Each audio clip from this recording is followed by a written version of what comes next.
Je voudrais rappeler une fois de plus que le sens général du livre de Job, c'est-à-dire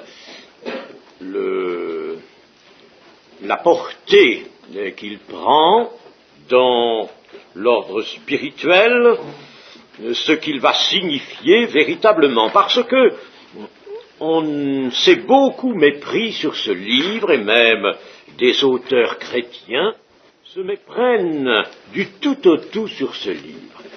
Je dis bien des auteurs chrétiens, des auteurs de foi, mais qui font en quelque sorte de ce livre le support d'une philosophie à laquelle ils tiennent particulièrement, la philosophie de la souffrance humaine.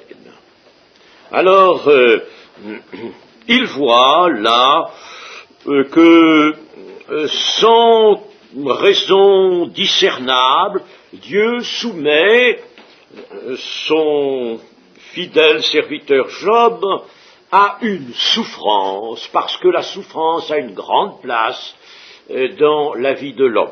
C'est vrai, mais il voit surtout cela. Et ces auteurs omettent entièrement la véritable leçon spirituelle, à savoir, nous allons en reparler maintenant dans le cours de cette réunion, à savoir que Dieu a en vue le salut éternel de cet homme.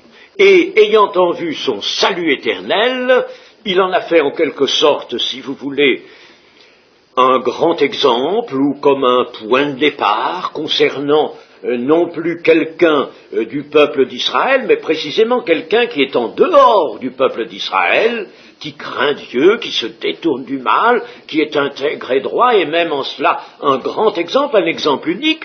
Eh bien, justement, c'est Dieu. Dieu le choisit pour qu'il soit comme un grand exemple, ou plutôt un point de départ, de l'œuvre que Dieu entend faire au milieu des nations autres que la nation d'Israël, pour sauver les hommes, pour étendre son salut jusqu'aux extrémités de la terre, jusqu'aux hommes. Or, il va rencontrer des hommes qui vont se plier à une certaine discipline morale, aimer même une éthique religieuse, et cependant ne jamais ouvrir leur cœur à la grâce de Dieu, parce que, restant certains, persuadés de la légitimité de leur espérance, fondée appuyée sur leur conduite, c'est autrement dit la propre justice, ce que l'on appelle la propre justice, qui fait obstacle à la grâce de Dieu.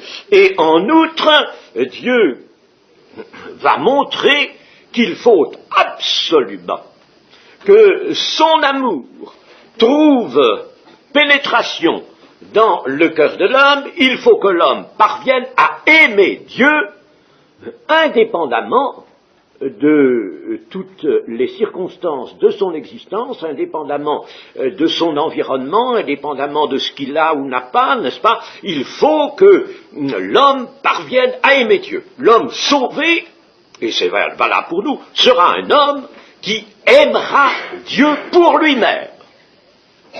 Dieu doit être aimé pour lui-même, n'est-ce pas? Voilà, vous voyez que la leçon du livre de Job, nous en reparlerons encore, et je vais en reparler tout à l'heure, mais cette leçon, n'est-ce pas, est bien différente, éloignée même de celle que certains évangélistes ou auteurs évangéliques entendent retirer du livre, et qui est simplement une sorte de philosophie de la souffrance humaine. Souffrance humaine dont on ne discerne pas les causes. Nous arrivons au chapitre 25. le troisième discours de Bildad à Job. Ce n'est pas long, 6 versets, nous le lisons. Bildad de Chouach prit la parole et dit « La puissance et la terreur appartiennent à Dieu, il fait régner la paix dans ces hautes régions, ses armées ne sont-elles pas innombrables? Sur qui sa lumière ne se lève-t-elle pas? Comment l'homme serait-il juste devant Dieu? Comment celui qui est né de la femme serait-il pur? Voici la lune même n'est pas brillante, et les étoiles ne sont pas pures à ses yeux, combien moins l'homme qui n'est qu'un ver, le fils de l'homme qui n'est qu'un vermisseau. » La pensée qui est exposée dans ce court chapitre est foncièrement juste. Nous avons déjà vu qu'il y a des affirmations, des assertions qui sont isolément justes, isolément du contexte, c'est-à-dire essentiellement de l'emploi qui en est fait. Mais là, ici, nous avons là des assertions absolument justes. Toutefois, cette pensée ici exprimée caractérise tous les hommes, autant Job que les 3 amis de Job, et Job qui a le tort de se considérer juste devant Dieu par lui-même, mais les amis de Job qui ont un tort analogue, l'exprimant autrement, mais un tort analogue, car aucun d'eux ne s'est vu lui-même coupable d'iniquité. Ils en ont beaucoup parlé, mais ils ne se sont jamais humiliés, jamais attribué la moindre iniquité. Comment l'homme serait-il juste devant Dieu? Comment celui qui est né de la femme serait-il pur? Voilà quelque chose, évidemment, que nous pouvons nous considérer pour préparer la leçon d'ensemble que nous allons retirer du livre. Job, c'est vrai, est intégré droit, Dieu l'a dit, nous allons le revoir encore. C'est vrai qu'il se détourne du mal, il prend à cela un grand soin, il y a réussi, c'est extraordinaire, c'est une des grandes données du livre, grande donnée de ce problème, mais malgré cela, ce qui est dit ici, lui est applicable. Comment l'homme serait-il juste devant Dieu? Lui se prétend juste, et il prétend que si Dieu faisait attention à lui vraiment, et si Dieu l'écoutait, il ne pourrait que confirmer son innocence et sa justice. Il se trompe lourdement. Comment l'homme serait-il juste devant Dieu? Cela est impossible, et c'est justement une des choses essentielles que Job ignore encore maintenant, qu'il n'a pas reconnue. Nous arrivons au chapitre 26, que nous allons lire aussi, 14 versets.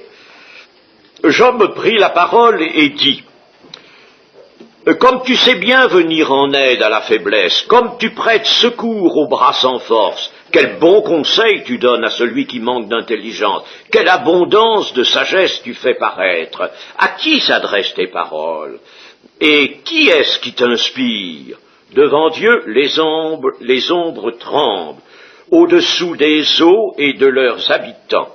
Devant lui, le séjour des morts est nu, l'homme n'a point de voile.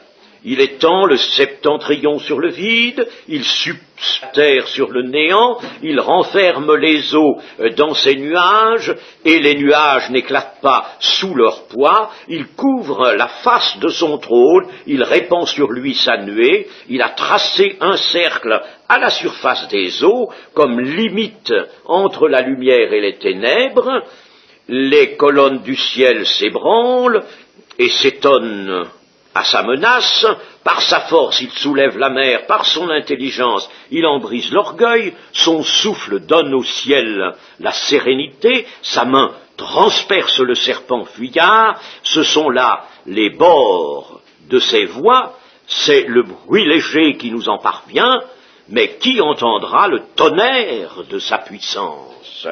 C'est très beau, n'est-ce pas? Nous rappelons encore ici la valeur littéraire de ce livre qui transparaît tout de même à travers la traduction. Job veut montrer à Bildad qu'il peut lui aussi parler de la puissance de Dieu et de ses grandes œuvres de créateur. Ce faisant, il énonce de solides vérités qu'il nous est possible alors de détacher, puisque là, ils n'ont pas grand-chose à faire avec le contexte, nous pouvons les détacher. Ces vérités sont notamment dans les versets 7 à 10. Ici, les commentateurs mal inspirés, plus ou moins incrédules, beaucoup plus incrédules que croyants, ont tout de suite voulu, en quelque sorte, justifier leurs attaques contre la Bible, car c'est en général ce qu'ils aiment faire, bien des théologiens. Et alors, il y a là quelque chose qui les a surpris, n'est-ce pas, la terre suspendue sur le néant, sur le vide, et puis ce cercle, ce fameux cercle, n'est-ce pas? Alors là, ça les a tout de même touchés parce que ils se sont dit, il n'est pas possible que à ce moment-là, dans l'état de la révélation, à cette époque-là, cette époque d'ignorance, on puisse parler d'une façon exacte, selon les données de la science moderne, et considérer la Terre comme un globe, la planète comme un globe qui est suspendu, en effet, dans le néant. Par conséquent, ici, ça ne peut traduire que la vue très imparfaite qu'avait l'humanité à cette époque. Alors, ils ont vu ceci, n'est-ce pas? Il a tracé un cercle à la surface des eaux, comme limite entre la lumière et les ténèbres. Alors, ils interprètent ça de la manière suivante. Eh bien, Job veut tout simplement décrire la terre, comme on la pensait à ce moment-là, on la concevait, une espèce de disque plat, la terre étant un disque plat, entouré par un cordon d'eau, et puis par-dessus la voûte des cieux, une espèce de plateau à fromage avec sa cloche, n'est-ce pas? Et puis, alors là, au bord, il y a les eaux. C'est une conception qui n'est pas d'ailleurs tout à fait celle-là, que l'on trouve effectivement dans l'Antiquité, jusqu'à un certain point de l'histoire. Ça n'est pas du tout cela. Il est temps, le septentrion. Pourquoi le septentrion? Parce que l'on voyait la terre un petit peu comme partie de son nord, n'est-ce pas, du septentrion. On la voyait en quelque sorte, n'est-ce pas, comme devant toute sa matière et tout son volume, au septentrion, point de départ du globe. Il suspend la terre sur le néant. Eh bien, voilà qui est quelque chose de tout à fait exact. Il renferme les eaux dans ses nuages. L'on savait très bien que les nuages étaient faits, donc, d'une infinie quantité de gouttelettes d'eau, n'est-ce pas, de l'eau en suspension, et les nuages n'éclatent pas sous leur poids, les nuages restent constitués, sans quoi s'ils éclataient constamment sous leur poids, ils ne pourraient pas subsister en l'air, ils ne pourraient pas voyager, être poussés par les vents, ils laissent tomber l'eau dans certaines conditions, mais enfin, ils restent formés, ils subsistent dans leur formation. Voilà ce que veut dire notre texte. Il couvre la face de son trône, il répand sur lui sa nuée. Il a tracé un cercle à la surface des eaux, comme limite entre la lumière et les ténèbres, ce qui correspond à la Genèse. La terre était informe et vide, et Dieu y fait d'abord apparaître la lumière, que la lumière soit, et la lumière fut, premier acte créateur. Ensuite, la terre était une masse aqueuse, une masse aqueuse, n'est-ce pas? Il n'y avait que des eaux, l'esprit se mouvait au-dessus des eaux, l'esprit de Dieu était là, et elle n'avait pas la forme d'une sphère, elle était, si vous voulez, un peu comme ayant une forme indécise, comme un nuage. Je ne veux pas reprendre toute la théorie de formation de la Terre selon certains auteurs, ceux qui peut-être nous ont donné la meilleure vision sur ce grand problème. Ce n'est pas notre propos maintenant, mais, n'est-ce pas, voyons simplement la terre informe et vide, les eaux, et puis Dieu trace un cercle, c'est-à-dire une limite, n'est-ce pas? Ça va être, si vous voulez, l'altitude zéro, il trace un cercle, et à ce moment-là, sépare les eaux du dessus des eaux du dessous. Les eaux du dessous, les eaux des océans, qui, dans la Bible, sont vues comme les eaux renfermant les ténèbres sont à l'intérieur du cercle, en dessous du zéro, à l'intérieur du cercle, avec les eaux, si bien que les eaux de l'océan sont, dans la Bible, vues comme des eaux de perdition, comme les eaux de l'abîme. La mer, c'est l'abîme, le grand abîme. Et les eaux du dessus sont au contraire les eaux qui vont permettre le ruissellement sur la terre, les eaux de bénédiction, les eaux qui sont dans la lumière.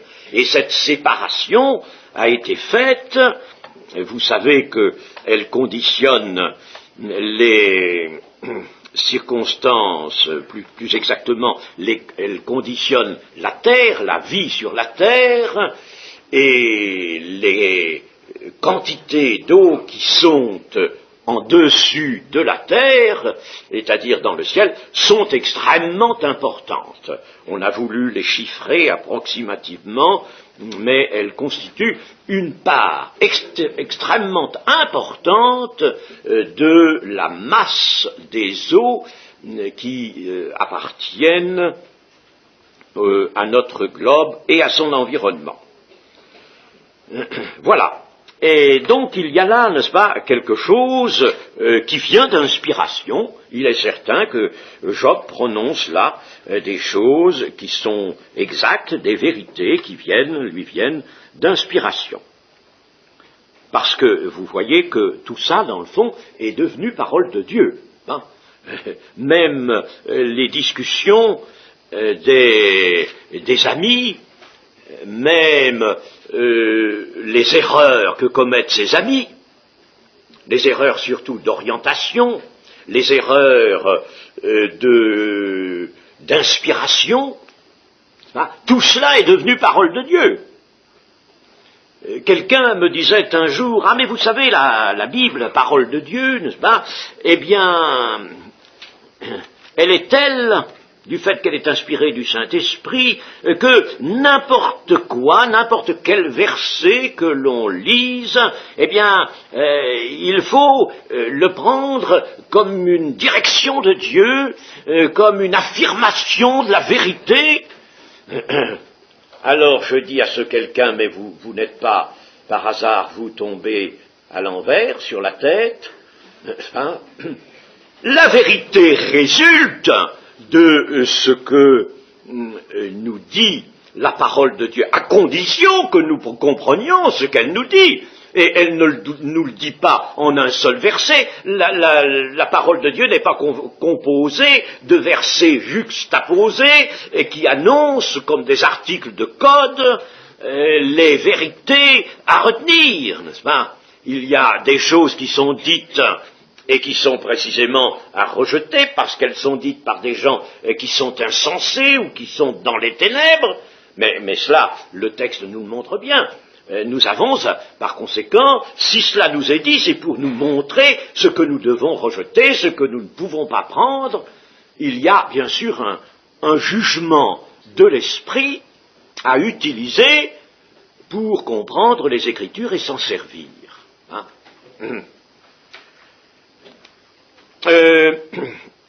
Nous arrivons au chapitre 27, dernière réponse de Job à ses trois amis. Je ne vais pas lire ce chapitre, simplement vous le résumer. Dans les 10 premiers versets, Job veut rester intègre.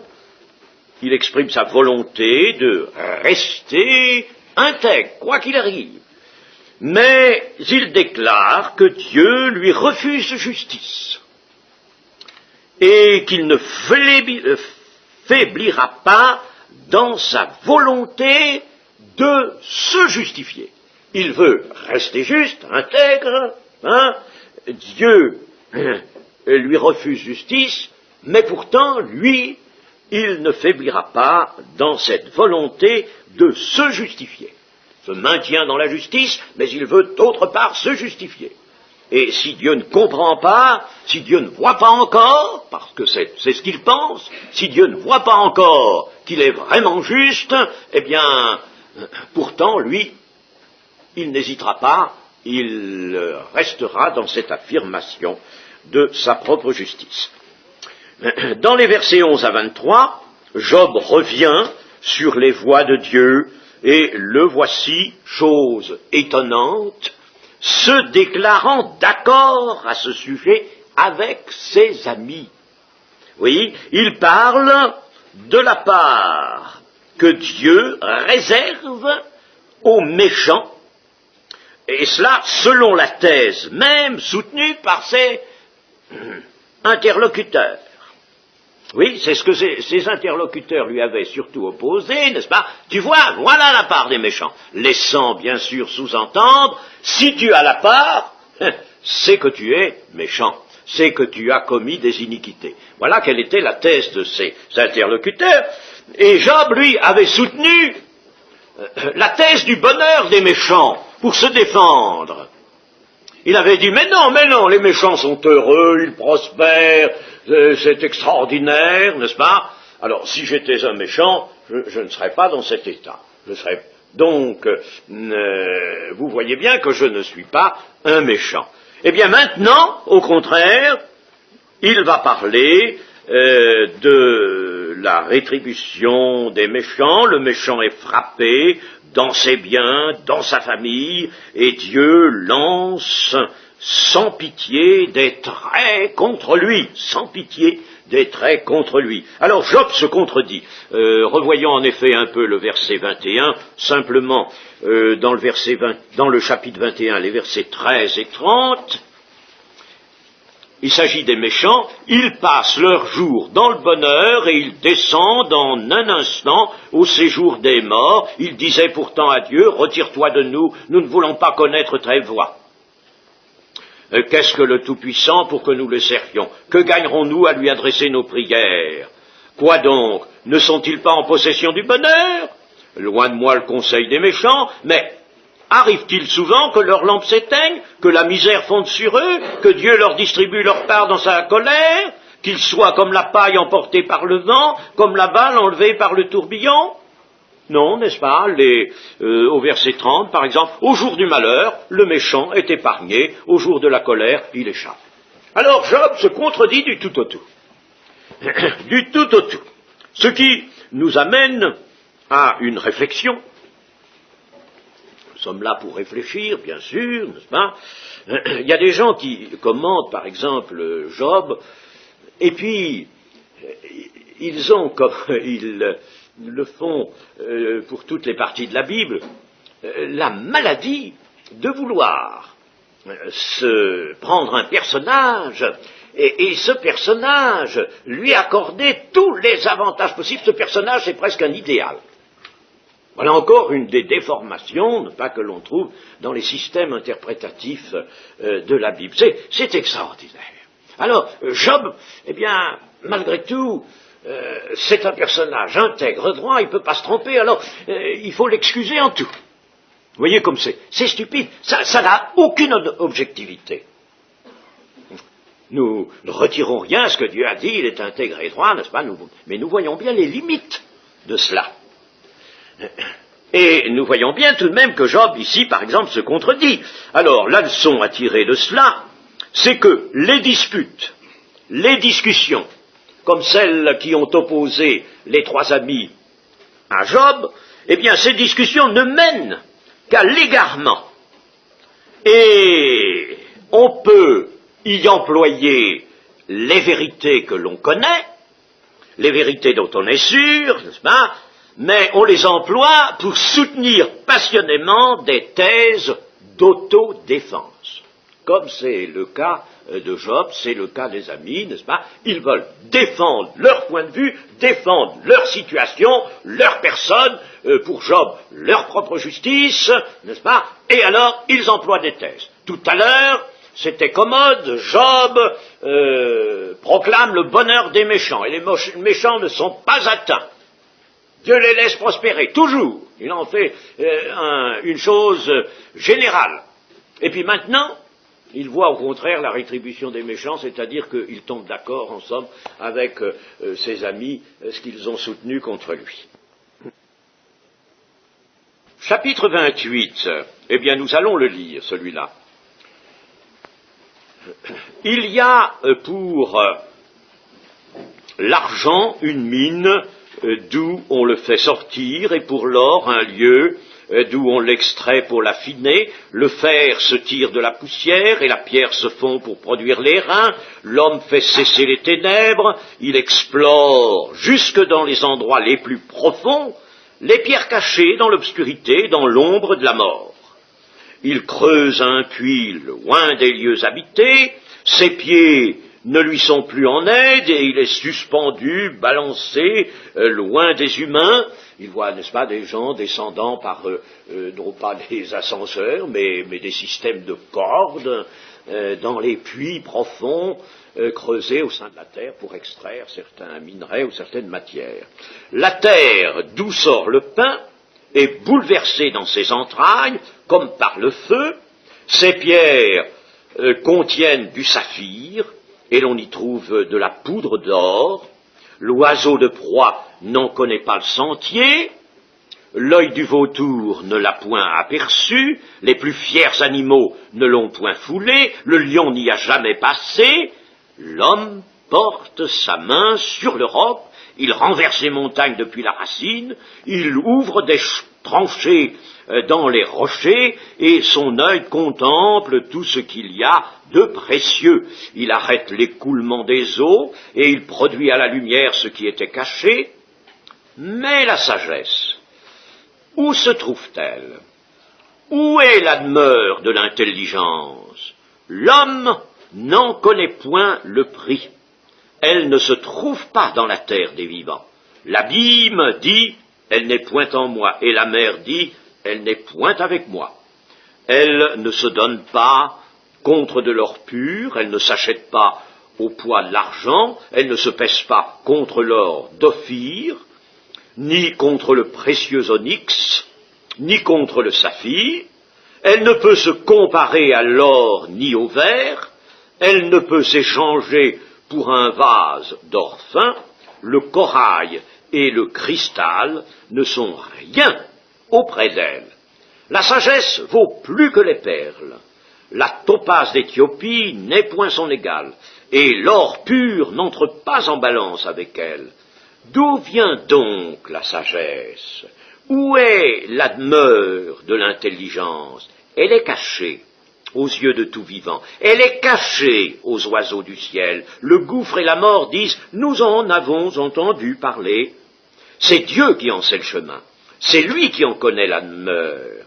Car il voit jusqu'aux extrémités de la terre, il aperçoit tout sous les cieux, quand il régla le poids du vent, et qu'il fixa la mesure des eaux, quand il donna des lois à la pluie, et qu'il traça la route de l'éclair et du tonnerre, alors il vit la sagesse et la manifesta. Il en posa les fondements et la mit à l'épreuve, puis il dit à l'homme, voici la crainte du Seigneur, c'est la sagesse, s'éloigner du mal, c'est l'intelligence.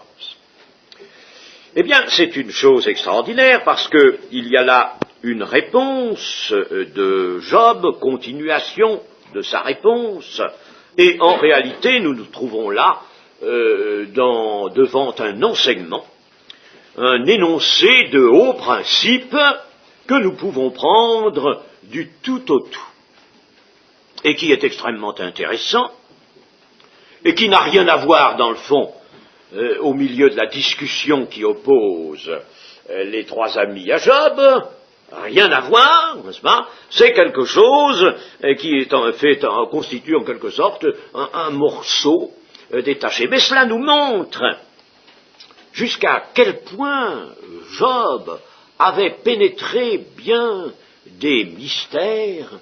Cela nous montre que sa pensée était allée loin et qu'il n'était pas sans avoir reçu une certaine inspiration de l'Esprit de Dieu.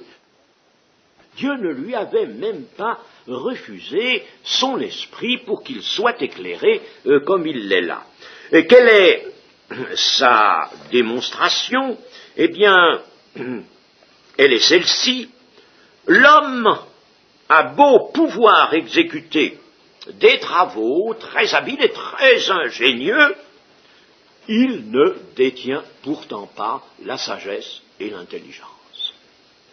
Les travaux ingénieux, eh bien, Job les cite, précise, l'homme peut extraire du fer de la terre et divers minerais, et pour cela, il peut bouleverser le sol profondément même, il creuse, et vous voyez à ce moment-là, il n'y avait pas de machines, de bulldozers, de pelles, de toutes sortes d'engins mécaniques comme ceux dont on emploie aujourd'hui qui sont très puissants, et pourtant l'homme, par un travail de fourmi, en quelque sorte, arrivait aussi à des travaux gigantesques. Eh bien, il peut bouleverser le sol profondément, il peut même renverser des montagnes, supprimer complètement des montagnes à force de creuser dedans pour en prendre le contenu, il peut ouvrir des tranchées, il peut forer des puits profonds, arrêter même des rivières, détourner des rivières, éclairer les endroits les plus sombres. Je ne sais pas comment ils éclairaient, ils n'avaient pas l'électricité, sans doute pouvait-il disposer de torches véritablement lumineuses, parce que là, Job fait allusion à cela, n'est-ce pas? Chasser les ténèbres, par exemple, dans un puits profond, dans une mine de la terre profondément enfoncée, eh bien, à ce moment-là même, on pouvait chasser les ténèbres, éclairer tout cela, les endroits les plus sombres. Alors, ça, n'est-ce pas, Job montre que les créatures animales, sont loin de pouvoir réaliser des choses comme ça, mais l'homme, lui, y est parvenu. Il est ingénieux, vraiment, et il va loin dans les travaux qu'il veut faire et qu'il conçoit. Et malgré cela, malgré cette activité étonnante, n'est-ce pas, et qui manifeste de la part de l'homme des capacités, eh bien, malgré cela, la sagesse, qui, elle, est bien plus précieuse que les matières les plus précieuses, l'or le plus fin, l'onyx, le saphir, le topaz, etc., malgré donc cela, la sagesse, elle, ne se trouve nulle part dans cet univers matériel et ne se trouve nulle part au milieu du monde des vivants, au milieu des hommes. Nulle part. Ni la sagesse, ni l'intelligence ne s'y trouvent. Eh bien, Job avait su, par conséquent, établir la différence, le départ entre l'intelligence d'activité, l'intelligence qui guide l'homme dans ses activités extraordinaires, et aujourd'hui, n'est-ce pas, elles sont encore bien plus extraordinaires. Il avait su donc établir le départ entre cette activité-là, cette intelligence qui conduit l'homme, qui permet à l'homme cette activité, et puis la véritable intelligence et la sagesse, dont l'homme est entièrement dépourvu. Cette sagesse, elle est cachée à tous les regards, et Dieu seul en sait le chemin, car c'est lui qui l'a fait naître, et qui lui a donné ses bases. Dieu a seul été capable d'établir cette richesse, cette sagesse dans les régions de l'esprit, n'est-ce pas? Nous sommes là en plein dans le domaine de l'esprit. Il a établi cette sagesse qui est une sorte de haute philosophie, une haute philosophie qui a la capacité de faire apparaître l'état de perfection et donc de faire subsister éternellement les choses créées ou les êtres créés. L'état de perfection se présente par le fait que Dieu utilise une haute sagesse, j'appelle ça une philosophie, le mot est peut-être pas tout à fait propre, mais peu importe, une haute philosophie qui n'est pas une philosophie discuteuse, mais une philosophie qui est constructive de la perfection. Voilà ce qu'est cette sagesse, cette haute sagesse. Alors il vit la sagesse, Dieu vit la sagesse, et la manifesta. Il la met à l'œuvre, il veut qu'elle se manifeste dans des œuvres. Il en posa les fondements, les bases, et la mit à l'épreuve. Donc Dieu, n'est-ce pas, a édifié, préparé, cela dans le domaine de l'esprit, cette haute philosophie, pour l'appeler de ce nom, cette haute philosophie, c'est-à-dire cet ensemble, je ne dirais pas de principe, ce serait restreindre la sagesse, mais ces pensées, n'est-ce pas, qui permettent d'atteindre dans toutes les œuvres que Dieu va entreprendre, d'atteindre la perfection, d'établir la perfection, et c'est-à-dire, par conséquent, la possibilité d'une subsistance éternelle. C'est la perfection qui permet aux œuvres de Dieu, qu'elles soient êtres vivants ou choses, de subsister éternellement.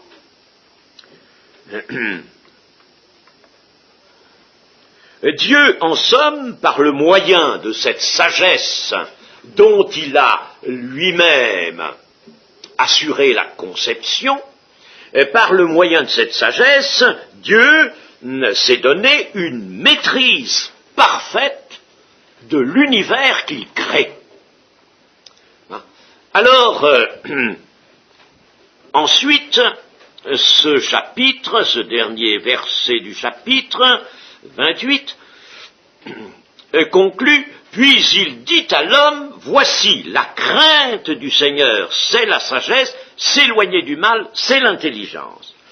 Il faut que je vous dise rapidement ce que cela signifie.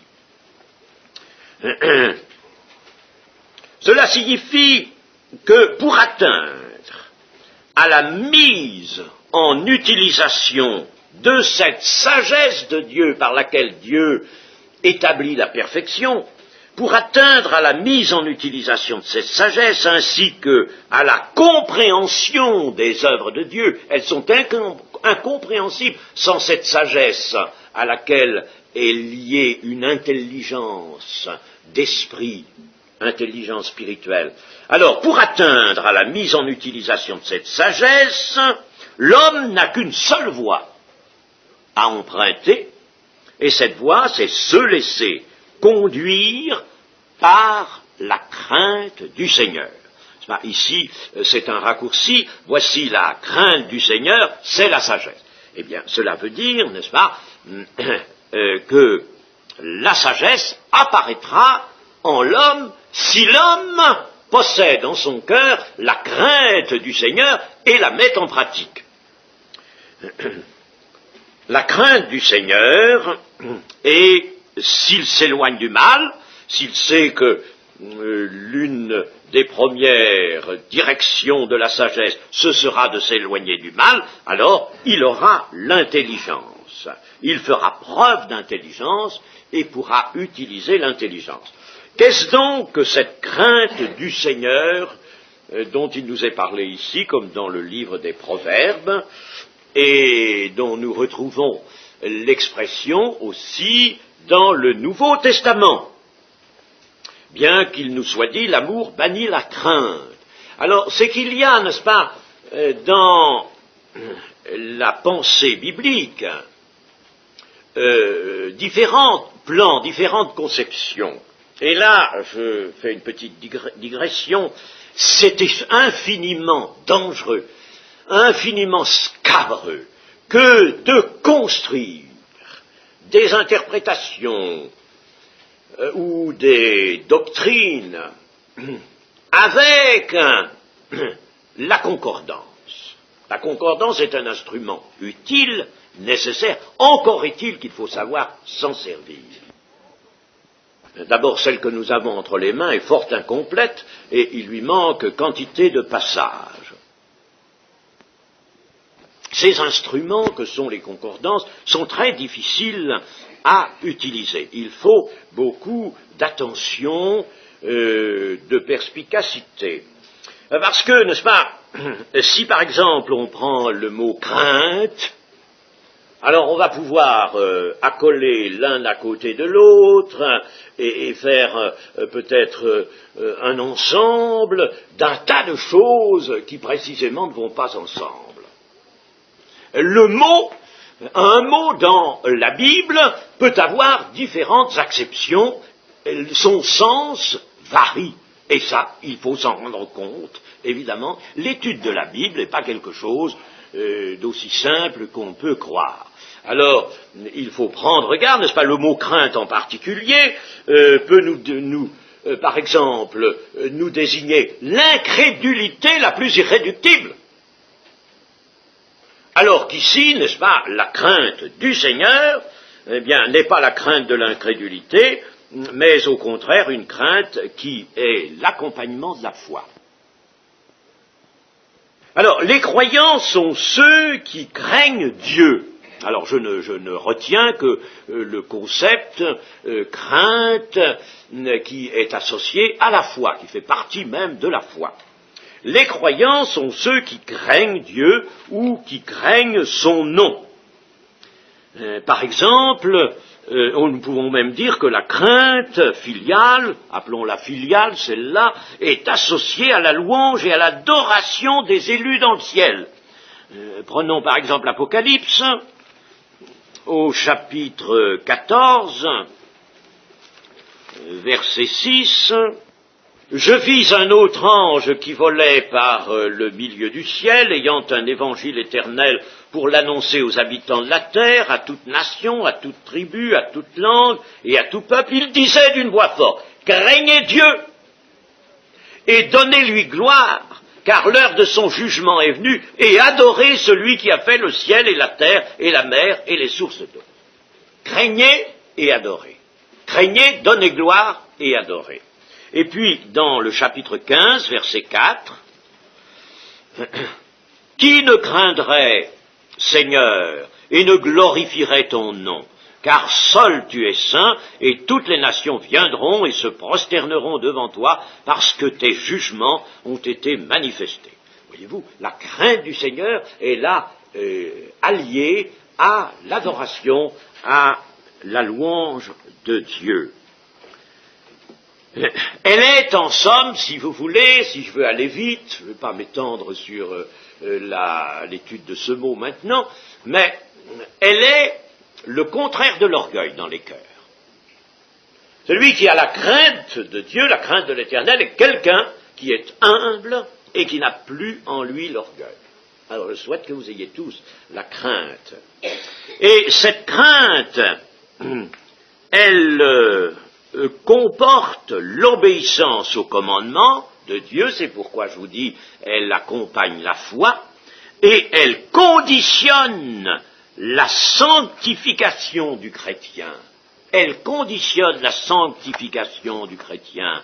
Je lis par exemple dans 2 Corinthiens 7, 1, « Ayant donc de telles promesses bien-aimées, purifions-nous de toute souillure de la chair et de l'esprit en achevant notre sanctification dans la crainte de Dieu.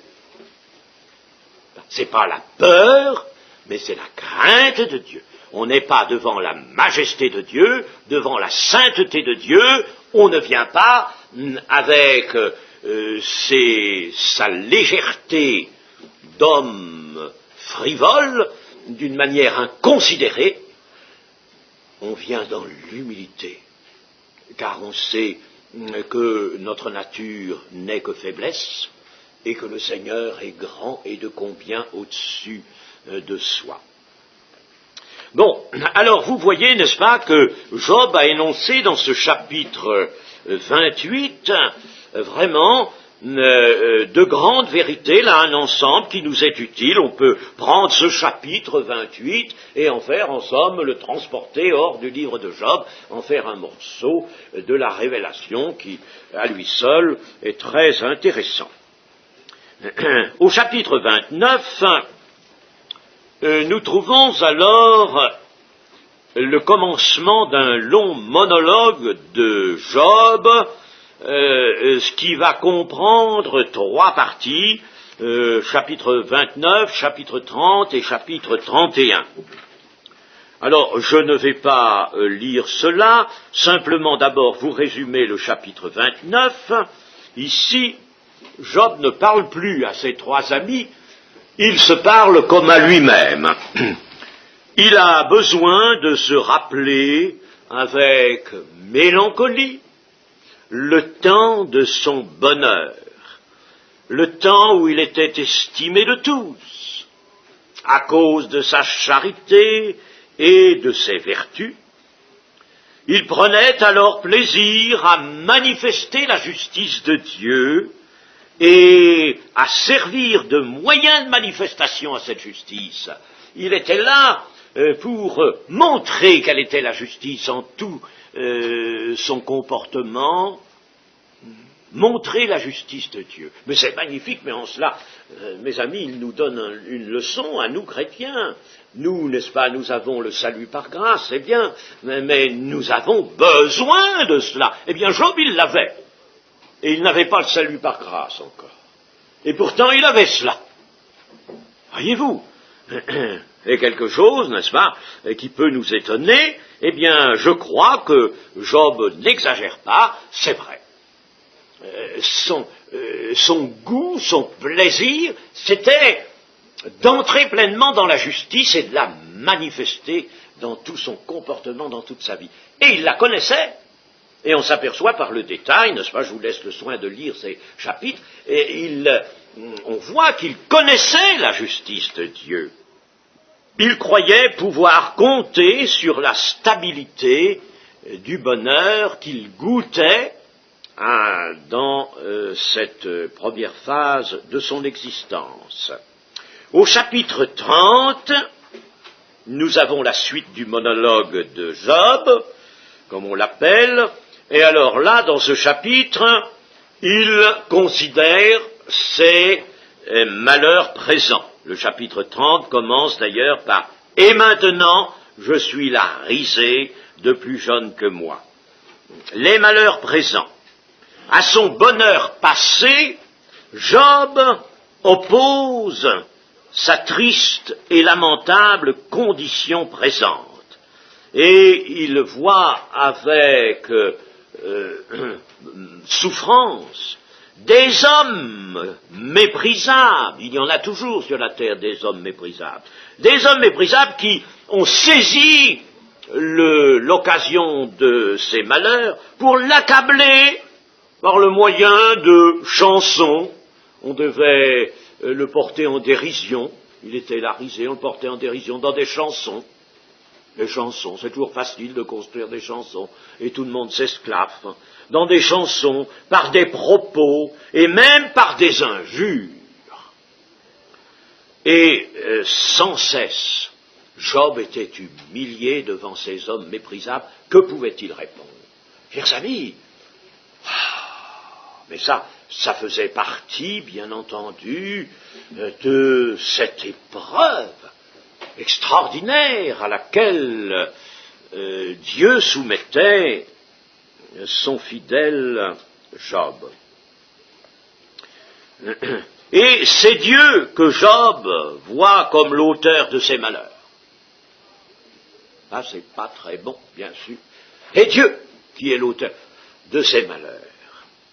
Et Dieu, vers qui il crie, pourtant, pour demander secours, ne répond pas. Dieu fait la sourde oreille.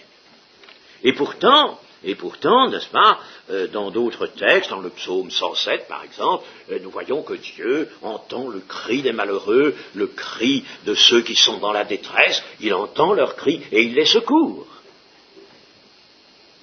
C'était le cas du Seigneur Jésus aussi.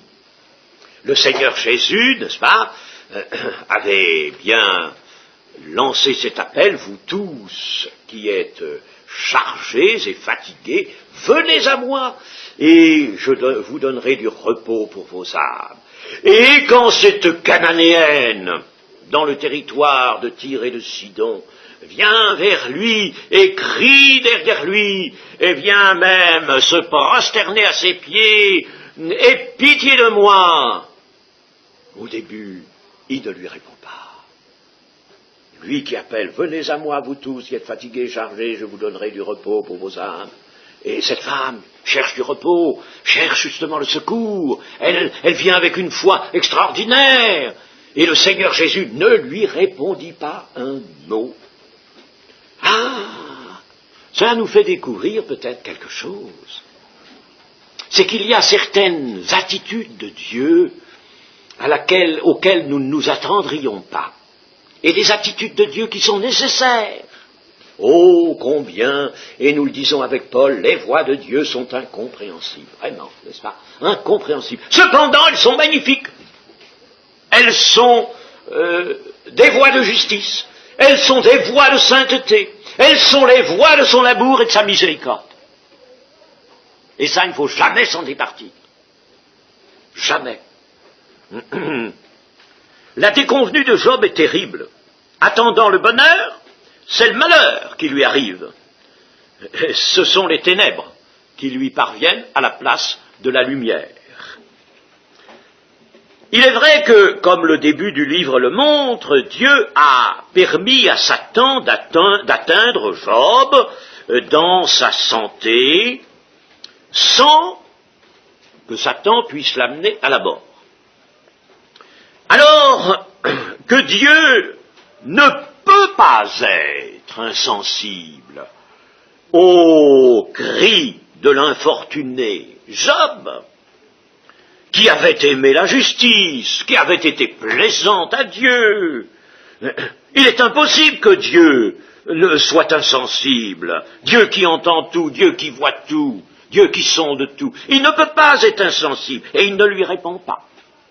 Il ne lui répond pas. Il le laisse là, plongé dans son malheur. Est-ce dureté de la part de Dieu? Non. C'est amour. Peut-être que nous, si nous avions été à la place de Dieu à ce moment-là, n'aurions pas résisté, nous aurions dit, bon, ça suffit quand même, non, il souffre trop. Allons vite à son secours.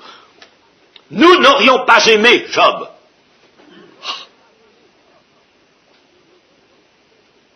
Nous ne savons pas secourir les autres, voyez-vous. Nous n'avons pas appris suffisamment. Il faut que nous l'apprenions. Secourir, c'est dès que quelqu'un a quelque chose, dès qu'il est dans une épreuve, venir essayer de l'en faire sortir, essayer. C'est arrêter, très probablement, une œuvre qui est en cours, que Dieu suit, que Dieu fait, pour l'amener quelque part. Pour l'amener à un certain point. C'est l'amour qui fait que Dieu ne répond pas. Il faut que la souffrance fasse son œuvre et que le cœur de Job soit profondément travaillé, humilié. Il passe par toutes sortes de pensées, il se défend, il se débat, il dit des choses inconsidérées, mais il va y arriver à l'humiliation. C'est son salut qui en dépend. Et pourquoi Dieu veut-il tant le salut de cet homme? Parce qu'il est intègre et droit. Et parce qu'il a plu à Dieu parce que Dieu a été honoré par cette crainte qu'il avait de lui. Dieu a été vraiment honoré, Dieu a vraiment été glorifié par la conduite de Job.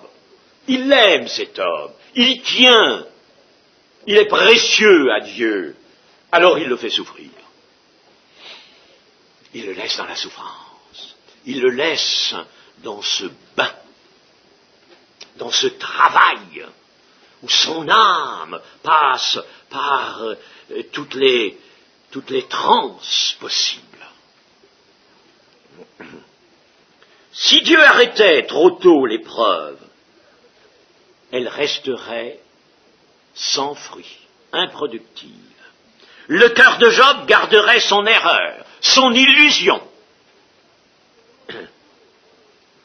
son sentiment de propre justice, et il n'apprendrait jamais que le cœur de l'homme est mauvais et que le sien n'échappe pas, qu'il est mauvais. Il n'apprendrait jamais que l'homme est dans un état de séparation d'avec Dieu et qu'il, dans cet état, il ne peut pas être sauvé et qu'il faut qu'il soit réconcilié avec son Dieu.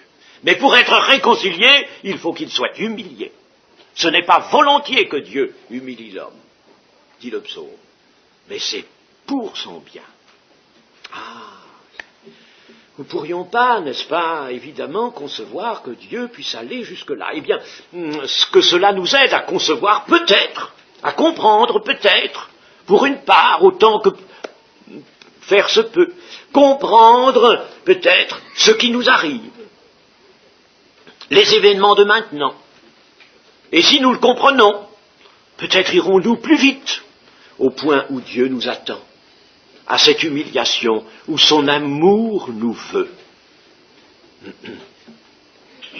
Il préfère nous recueillir brisés maintenant, brisés, pour ensuite nous donner cette existence dans un corps sublime, nouveau, qui ne peut plus mourir, existence glorieuse, éternelle.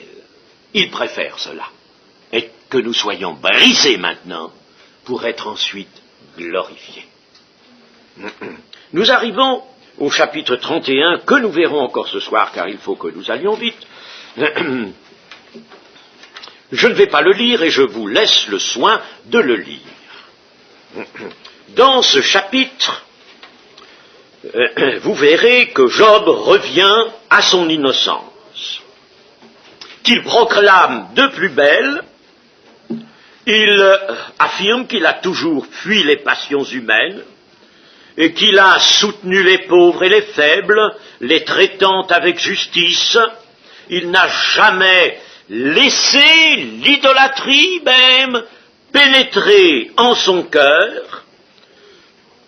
Cette idolâtrie, pourtant, elle essayait bien de le gagner par ses richesses. Il avait de grandes richesses. Il aurait pu contempler son or, son argent, ses troupeaux, et puis dire, mon âme, tu as du repos en cela. C'eût été une position idolâtre. Eh bien non, il ne l'a pas voulu, il a compris qu'il ne pouvait pas cela.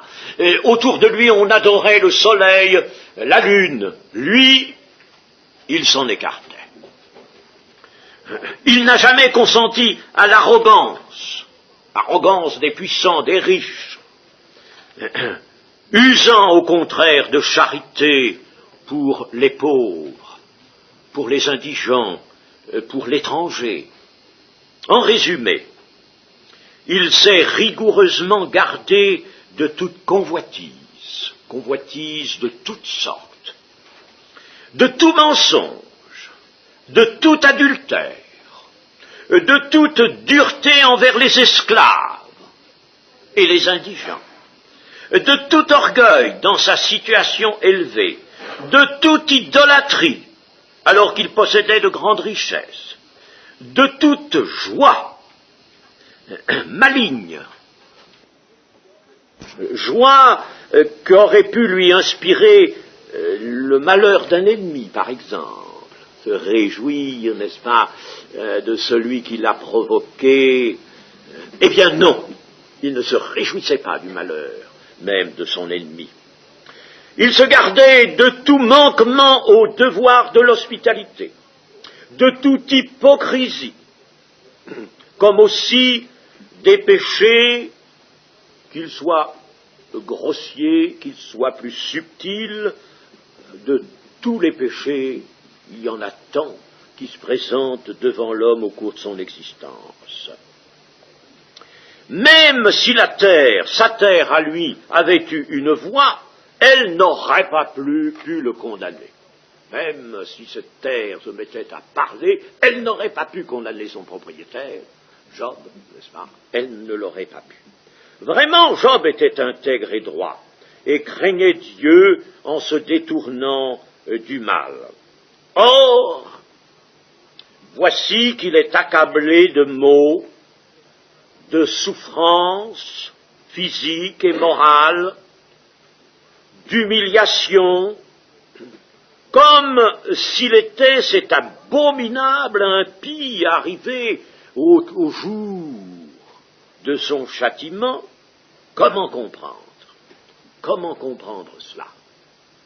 Autrement qu'en sachant que l'amour de Dieu consent à ce tourment prolongé, à ce lourd tourment prolongé, pour sauver un homme droit et agréable à Dieu de la mort éternelle, qu'il porte en lui. C'est un homme droit, c'est un homme intègre, il porte comme les autres en lui la mort éternelle. Il est séparé de Dieu, comme tout homme, quelles que soient ses vertus. Alors là, Dieu veut cela. Et en outre, j'ajoute ce que j'ai déjà dit, n'est-ce pas, et c'est important, ne faut pas l'oublier, sauver cet homme de la mort éternelle, cela aussi nécessite que ce cœur soit rendu capable de concevoir de l'amour pour Dieu et pour Dieu seul. Concevoir de l'amour pour Dieu seul, pour la personne de Dieu, indépendamment de tout intérêt. Voilà, chers amis, n'est-ce pas, ce qui est le mobile, l'intention de Dieu. Elle nous apparaît terrible. Oui, l'amour de Dieu est terrible dans son exigence. Il veut la vie de l'être aimé. Il veut son salut. Il veut son cœur capable de l'aimer, plein d'amour, car autrement il serait incapable d'entrer dans le royaume de Dieu, d'entrer dans l'éternité. Dans le royaume de Dieu, il faudra que toutes les créatures soient capables d'amour pour la personne de Dieu, d'une manière désintéressée. En effet, Satan a bien visé le point sensible. Est-il attaché à toi d'une manière désintéressée? Est-ce d'une manière désintéressée qu'il te sert et qu'il craint Dieu? D'une manière désintéressée, oui, il faut cela. Sans quoi, l'œuvre de Dieu serait vouée à un échec total. Alors, le prix peut être grand, la souffrance d'un être qui plaît à Dieu, qui est aimé de Dieu, sa souffrance, son tourment, ça va loin, il est travaillé par une dure, implacable épreuve, et dans cela est l'amour de Dieu. Que le Seigneur nous permette de comprendre ces choses. Amen.